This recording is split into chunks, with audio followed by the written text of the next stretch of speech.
malty. There's different kinds of red ale. Next slide, please. Fruit beers. This is really interesting. My first introduction to fruit beers as a home brewer in the 70s was when I was drinking one of my pale ale homebrewed beers, and I was sitting at my kitchen table, and I noted that the bottle of choke cherry wine that somebody had given me that was sitting on the table. And after a half a glass of my beer, I started thinking about that choke cherry wine, and I opened it. I tasted it, and I said, it's pretty good. And I poured a little bit in my beer. And I had one of those aha moments. And I said, I think I could put this cherry, this cherry flavor by putting cherries in my beer. And in those days, I hadn't been introduced to some of the first imports of fruit-flavored beers from Belgium, which are a totally different style. I was putting fruit beer into, an American ale.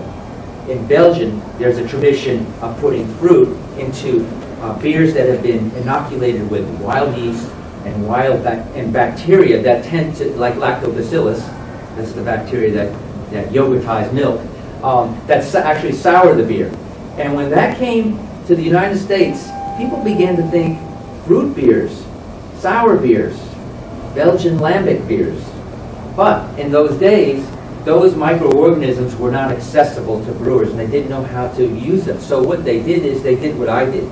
They had their recipes for pale ales and pale lagers, and they added fruit, strawberries, cherries, raspberries, peaches, and that's how the style of fruit beers emerged. Americans, I would even call them American-style fruit beers, emerged in this country.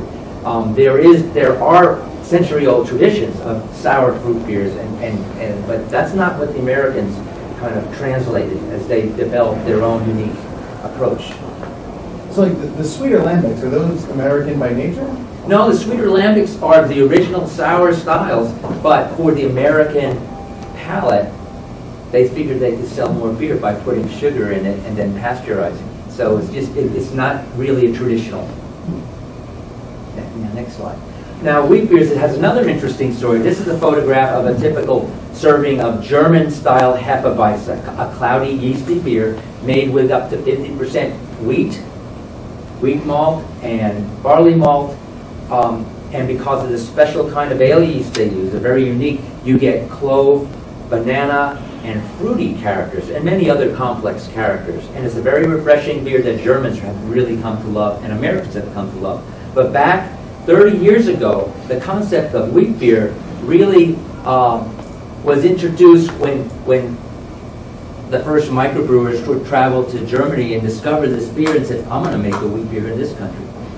But again, that type of yeast was very difficult to find in this country, and what American brewers ended up doing is taking their pale ale recipes or their pale lager recipes and just saying, well, I'm just going to substitute 50% wheat.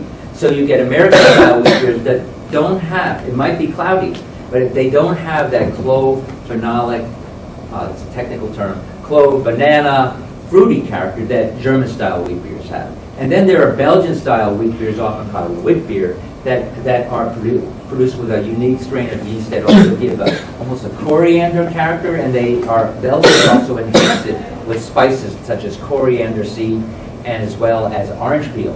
So you get the natural fruitiness from the yeast, but you also get the fruitiness from things that they've added. And it's another style of wheat beer. Have people ever experimented with other cereal grains like rye or oats? Yes. Besides barley and wheat?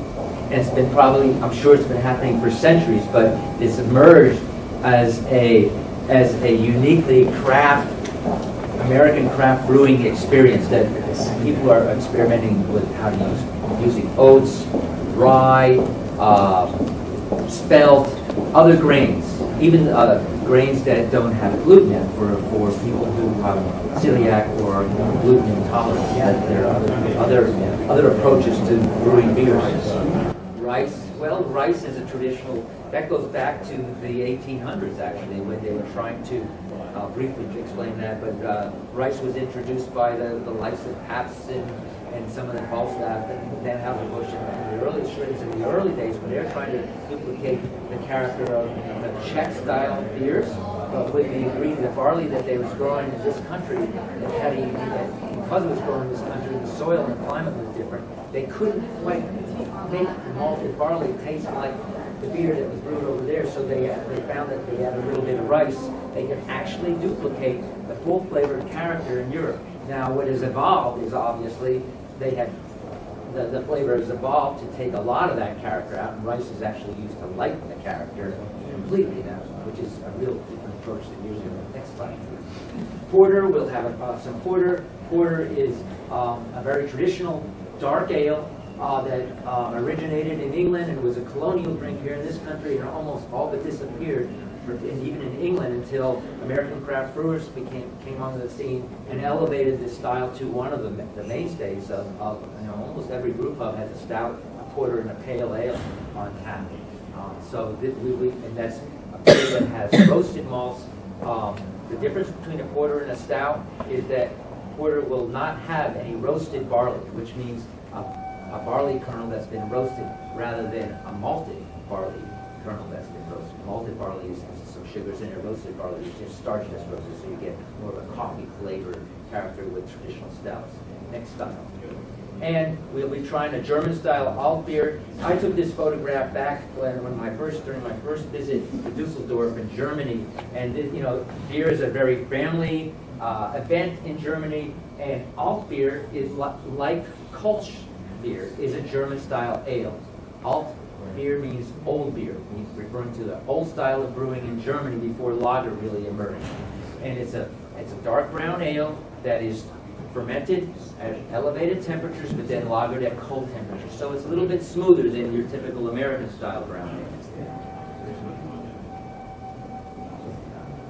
And here we are with, we have come, microbreweries, craft brewers, the brewing, beer drinking people in this country have come a long way since Prohibition ended, and the reasons why they drink are very different than what they were back in the 1930s and 1940s and 1920s. And craft brewers have redefined the community and the respect for beer, the variety, and you've already heard about HR 4278. If you want additional information, we have packets of information here and links to some of our websites that will give you a resource page on the background of that initiative. And last slide is cheers to you, and that's an actual photograph that hasn't been doctored up. And I'm hoping that rainbows come out of every glass of beer that you enjoy. All right. Hope to see you. Coming. I hope you all tasting later.